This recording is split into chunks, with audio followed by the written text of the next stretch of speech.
Being is not only beyond but also deep within every form as its innermost invisible and indestructible essence.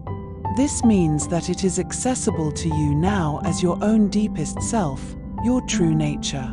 But don't seek to grasp it with your mind. Don't try to understand it. You can know it only when the mind is still. When you are present, when your attention is fully and intensely in the now, being can be felt, but it can never be understood mentally. To regain awareness of being and to abide in that state of feeling realization is enlightenment. The word enlightenment conjures up the idea of some superhuman accomplishment, and the ego likes to keep it that way, but it is simply your natural state of felt oneness with being. It is a state of connectedness with something immeasurable and indestructible, something that, almost paradoxically, is essentially you and yet is much greater than you. It is finding your true nature beyond name and form.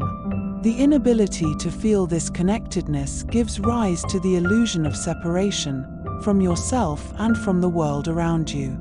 You then perceive yourself, consciously or unconsciously, as an isolated fragment.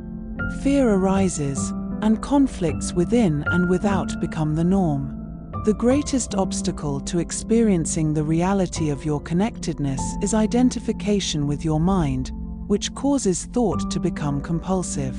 Not to be able to stop thinking is a dreadful affliction, but we don't realize this because almost everybody is suffering from it, so it is considered normal.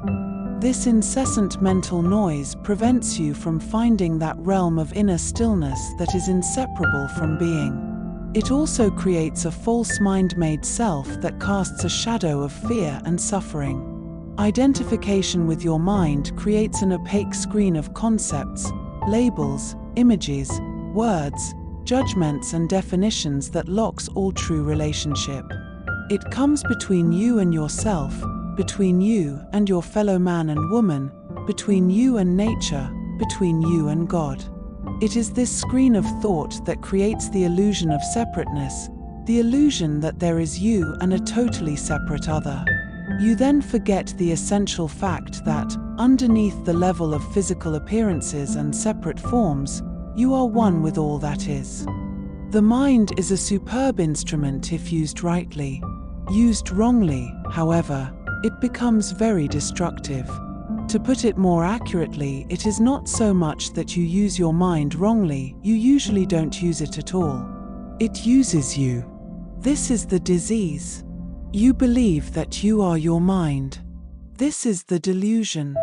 The instrument has taken you over, it's almost as if you were possessed without knowing it, and so you take the possessing entity to be yourself.